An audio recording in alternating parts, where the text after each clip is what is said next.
ठीक है? Let's start. Okay? So, Raghav, Parth and Nishta. I am very happy to be with you, and our purpose is to take up the last scene of Dr. Faustus. Last time when we met, a few days back, we took up another scene where Dr. Faustus fulfills the long-standing desire of his friends, scholar friends, to, bring before them the apparition, the image of Helen of Troy, the beauty which they admired most and with which, their minds were so much bewitched. So that part is over. After that, fulfilling that desire, we reach the last scene. But before coming to the last scene, the full import of the last scene cannot be understood unless you have in the background of the major, events through which Dr. Faustus passed. The basic theme of the play right from the beginning was that Dr. Faustus is a very great scholar. He has passed with flying colors in the University of Wittenberg, and thereafter he decides what he should do for the rest of his life. And I also gave you some idea. There was a lot of conflict in his mind with regard to the choice of the kind of life he would like to lead with all the abilities or competences or the knowledge that he had gathered, that he had mustered, that were all at his disposal. So finally he chooses out of all other subjects like divinity, that is religion, that is theology, from medicine, from law, like this. So many subjects he had discussed, but ultimately he found that only it is necromancy, that is the black art of, calling the spirits of the dead and conversing with them and to make them obey his orders. This he found ultimately gave him thought that would give him the kind of power that he dreams of, that he desires, that he aspires for. What kind of power? Which would give him the world of profit, of delight, of power, of omnipotence. And what kind of power? The power which would make him supreme over all others, not less than that of a god. And he calls it that, all other knowledge would not give him that much power and would not, make the things in the people immortal or those kinds of things that he would like to do, something exceptional, unusual. He wanted to be more than a man, wanted to be a demigod, so that he can fulfill his own desires, those of his friends, and moreover, he can satisfy his limitless curiosity for knowledge. So he is at present in the grip of lust. Lust for power is there, one thing. Lust for power. But there is also lust for knowledge. And that was the age when knowledge was also considered to be a means of greater power than any other thing. It was said at the time, knowledge is power. So his mind was fired with these kinds of, ambitions and aspirations on the basis of knowledge. And he was already almost highly conceited and thought that in knowledge nobody was anywhere close to him. So, on the basis of it, he thought necromancy ultimately comes to means black art, the power of conjuring up the spirits of the dead or calling the devils and make them obey his commands. That is what he ultimately decides. He decides it. And he calls it. He conjures, I am making it very brief, otherwise it will be very, he conjures, and when he incants, chants, those the lines of the black art books, magical books, then a devil appears. That was Mephistopheles, the agent of Lucifer, Satan, the prince of the hell, who rules over all things that can be called hell. So he was sent. And then he negotiates with him that what should I do to obtain your services, to get your services, to serve me and make me most powerful man and fulfill all my desires and wishes. He said, there is only one way. You sign a contract with the devil, with Satan, and that simple contract was, in very short, was that you sell your soul to the devil, to Satan. And Satan, in exchange for that, will grant you a life of power, voluptuousness, fulfillment of all your desires, all your commands. But at the end of 24 hours, he would claim your soul. Yes, 24 years. 24 years. 24 years. So 24 years you can enjoy, you have this Mephistopheles, his chief agent there, and he will manage everything and fulfill all your desires and wishes. He says, it is all right. You do whatever you like after 24 years. Who knows? At that time he is so much conceited, proud and arrogant that he believes that what is important is to have power right now. Who has seen, life after 24 years and all this talk of, having a soul and soul being ultimately claimed by Satan and it will be consigned to the flames of hell. He thought that, So partly he believes in the power given by the hellish forces. But at the same time, at this moment, his pride and arrogance, does not permit him to take that as something real, that what will happen to his soul after 24 years. So he said, okay, do whatever you like, you can do. He bargains. He signs the contract.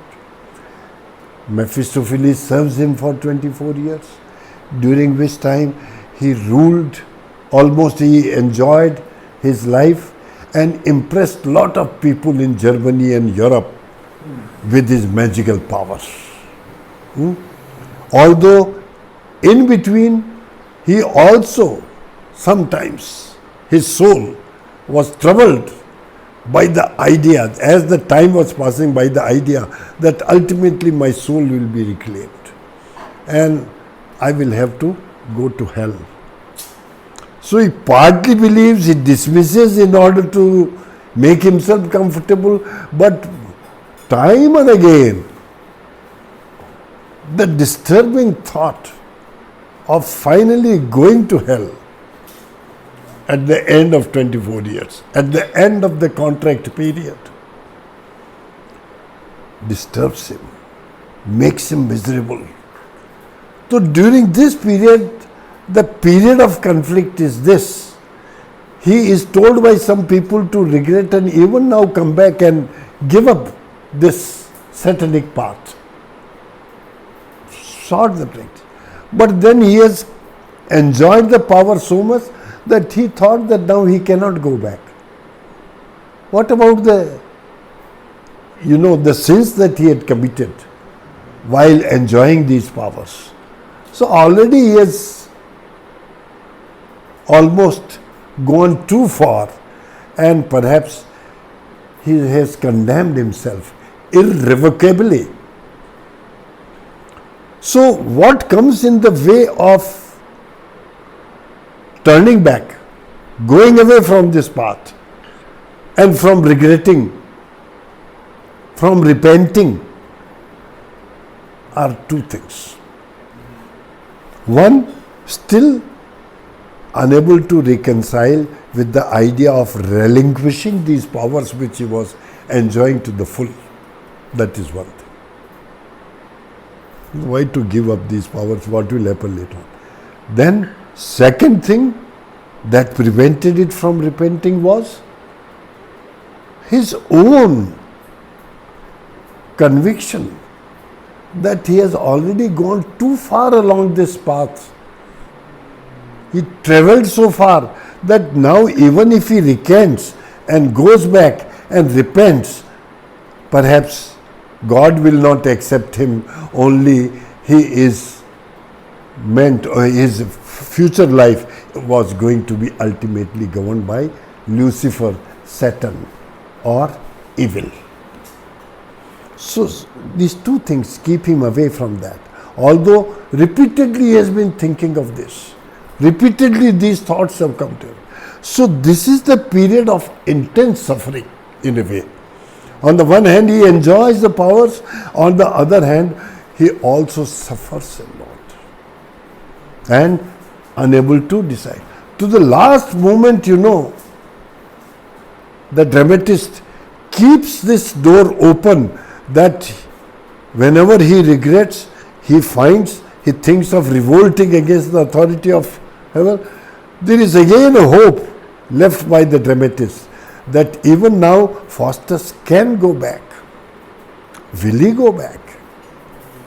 So the tension in the drama is based on this. Because drama or play, its real beauty lies in conflict. A plot based on conflict. And we know that he has gone on a wrong path. But yet to the end, the dramatist has kept one line open that he can still withdraw. And there were 2 or 3 points, 3 occasions, when he had come very close to, deserting this path, genuinely repenting and return to the fold of God. And at that time there was hope that because theologically it was kept open that yet you can be recipient of the mercy of God. God in his infinite mercy can still pardon you and take you back into your fold. So this is how, otherwise what happens? He signs the contract. Thereafter the drama ends. That after 24 hours his soul will be claimed by hell and it is final, irrevocable. Then what is left in the drama then? The tension and the uncertainty of the course that the action might take later on is kept open, and your interest in it is kept open. You are also, held through those moments of tension and conflict and uncertainty, which way ultimately Faustus will go, and what is going to be the ultimate destiny of this man who has bargained with that. So one thing more I would like to point out. In every play or every such story, there is always conflict. The protagonist, the main character is there. The life goes on. But there is a conflict and there are certain adversaries. And he has to counter them, meet them. Situations are created where he has to, see the designs of the other people. There is always a villain and a hero. There is no villain here. you will see that Faustus's conflict and fight is not with people with the situation created by other people. No. There is no such conflict here. In all other plays you will find. This drama and play is unique. That sometimes, the hero is placed in conflict with society, with the traditions and the ways of the society, bad practices of society, wrong thinking, some evil person, wrong situation in the family, or there is somebody, who comes in the way of his happiness, or there is a triangle of love, and somebody, is. So there is no such external conflict with external people or a situation. Here is a drama where there is a protagonist but there is no villain. He himself. So it is a drama in which the conflict is within the soul of a character. That is Faustus. First, there is a conflict whether he should do this or he should not do this. After he makes a choice, there is a conflict whether he can still recant if I have made a wrong choice. Then sometimes he feels he can go back, sometimes he feels no, he can't go back. So where is the conflict? There is no other person with whom he has to fight. There is no society.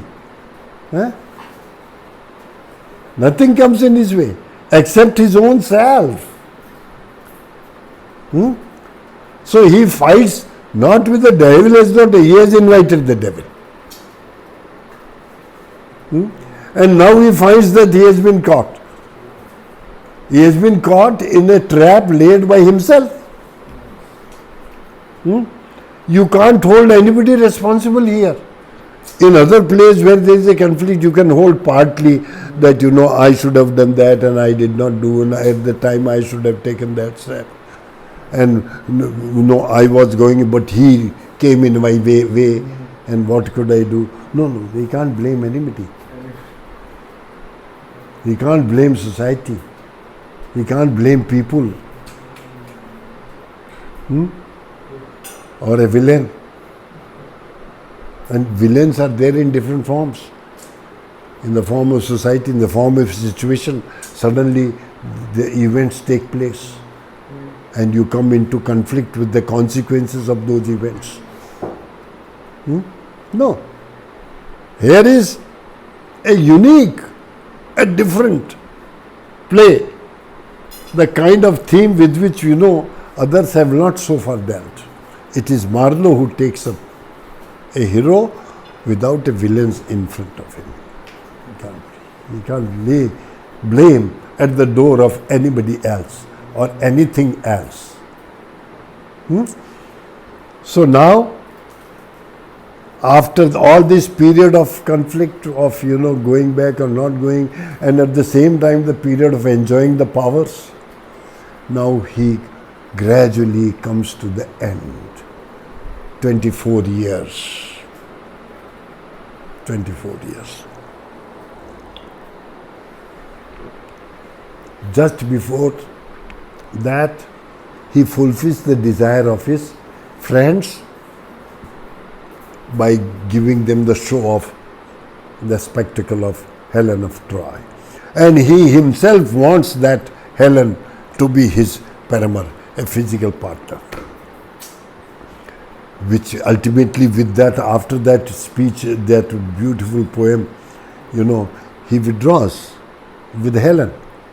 And that is a devil. Not Helen. Devil in the disguise of Helen. And according to the theology, religious tenets, theology means religious tenets and rules, according to Christian beliefs, that was the sin that which he ultimately commits, which becomes unpardonable, and as if he has put the final seal. That now even if he decides to turn back, he cannot. To have physical relationship with something devilish or devil. So far all other sins that he had committed, perhaps with genuine regret and penance, repentance, after some punishment by God, he might have redeemed himself and ultimately could have won the pardon of God. But now, according to the tenets of Christianity, he had committed almost a sin which was irreversible in nature, irrevocable. After that, now so the more sins he commits, more pessimistic he becomes about the pardon of God. His conviction of his own damnation grows stronger and stronger. His own conviction. So that further prevents him from going back into the fold of God, that God would not accept me now. The more sin. And finally that sin. Even then, when that final moment comes, we are kept with not what will happen to him, how he faces the last moment, the end of this play, where he goes, how he goes. Now it is certain that he will have to go to hell. Devils will claim him and take him to hell. So this is the point where we have reached. He knows now that moment has come. The closer that moment, his conviction of his damnation.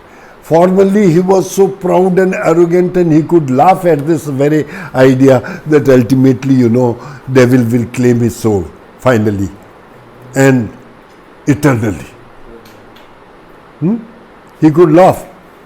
Now that kind of, laughing and scoffing at that destiny has gradually receded into the background.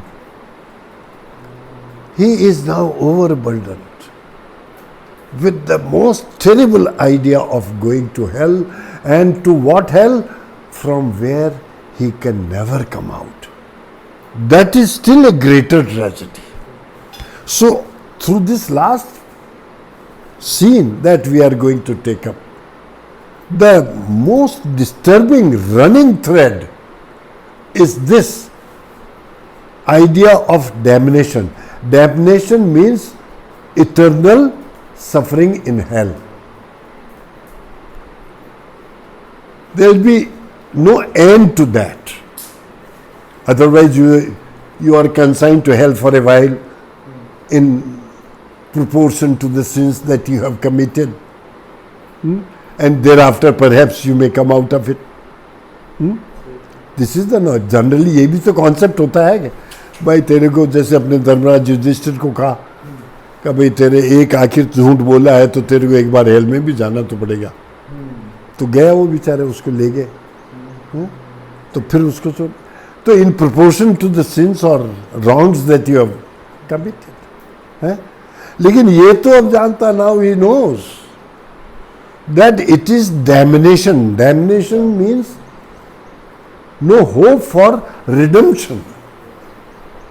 Nothing, whatever you may do, whatever you may feel, regrets, penance, but nothing can redeem you from damnation. Damnation means eternal suffering in hell.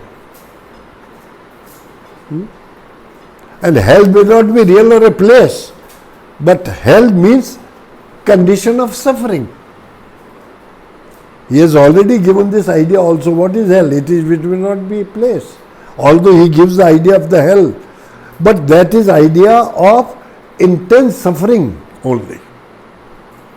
No pleasure whatsoever, which you had seen there in hell, heaven. So that moment has come ultimately. Now when that moment came, last scene is also that he, just before that moment, he passes in the company of scholar friends. One thing very beautiful about this character of Faustus is that he almost looks human and ordinary and like a common man like all of us, only in the company of his friends, scholar friends. He enjoys their company, he enjoys sharing his own experiences, knowledge with them. And further, he always, thinks of doing something for them.